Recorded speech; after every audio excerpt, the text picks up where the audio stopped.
Brendan, I mean, this is what we grew up with, right? Stranger danger. Don't talk to someone you don't know. Había mucha gente que quería hacer la misma cosa, ¿no? I asked Javier what the scene was like at the border. Charlotte Fire says the construction site also didn't have one of these. This is a standpipe, and it's meant to connect to a water line in the event of a fire. This permit would allow Colonial Pipeline to treat that water on site, as opposed to what they have been doing, which is using trucks to transport water and treat it at a separate location. This is what's left, meantime, of this construction site. You can see this unbelievable view of crews still out here working, making sure that there's no hot spots. You can see that water cascading down on top of this construction site. You can actually see some of the remnants from the birthday vigil for Madalena Tuesday.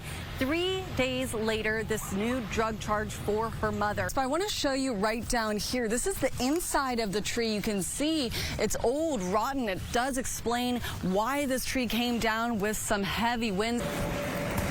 All right, not too good. I'm going to work on that. I'm actually going to leave it just to the #1 overall draft pick, you guys. Did you take your selfie? I did. You saw me enjoying it inside, and I'll probably go back in the future. Whether you were this close to the scene or miles away, if you were in Charlotte, you likely saw the plumes of smoke coming from this fire. And even now, there are crews out here to make sure this area stays safe. You can see fire trucks, firefighters, even water cascading down onto that building. And tonight, we talked to so many of you. You sent us your images, your videos of today. So tonight, we're telling your story in your own words, in your own moments. This story is all new at 11. It was like a big ball of fire. My wife came in and said, I think something is burning. It looked like a big bonfire. Oh my gosh. It was just a wall of fire as I came out the door with the dog. And then the fire alarm started going off in our building. It was, the smoke is awful. I felt everything. Debris was flying everywhere. It looked like it was raining.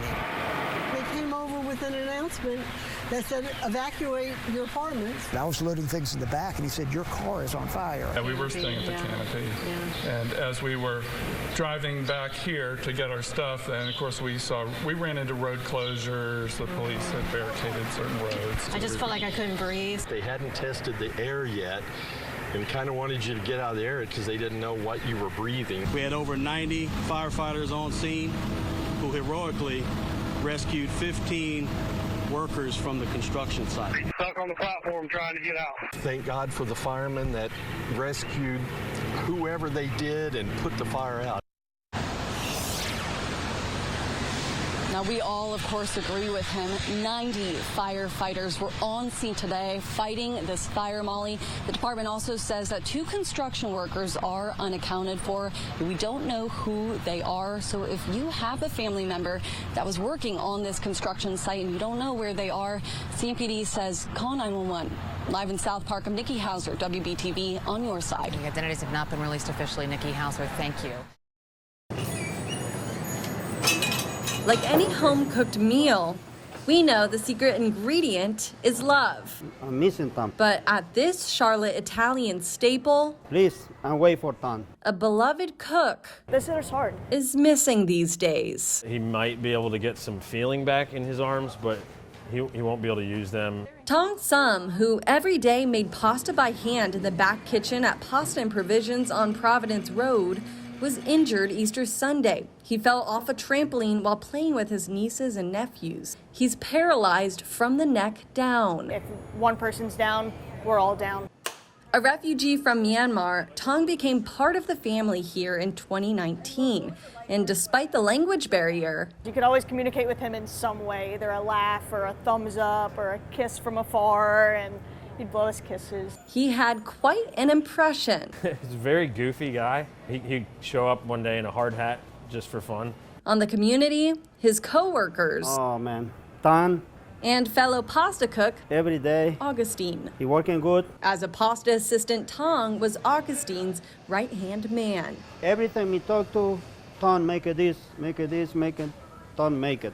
Although he doesn't know when he'll see Tong at the restaurant again. Somebody opened the door and said, maybe Tong, but he remembered, man, it's not Tong. He knows there's always a place for him right here. Oh gosh. The close call caught on camera can leave you speechless. I mean, I don't even know what to say. These parents are reacting to this video sent out by Iredell Statesville Schools Thursday. The camera shows a school bus pulling up on Old Mountain Road early Thursday morning to pick up some young kids when a car comes incredibly close to hitting a child. Inches. Sergeant S.D. Martin with Highway Patrol says the driver inside a light-colored Kia Soul ignored the school bus's flashing lights and stop sign and sped past them. I can tell you at those speeds, that child, if they'd been hit, if they wouldn't have got killed, they would have got injured very greatly. The area has several school zones and a 45-mile-per-hour speed limit. To see that, that's scary. With many families living nearby. If that was my kid, you know, I mean, at least have the decency to stop. It's the families asking you to remember a stopped bus, flashing lights, and a big red stop sign means just stop.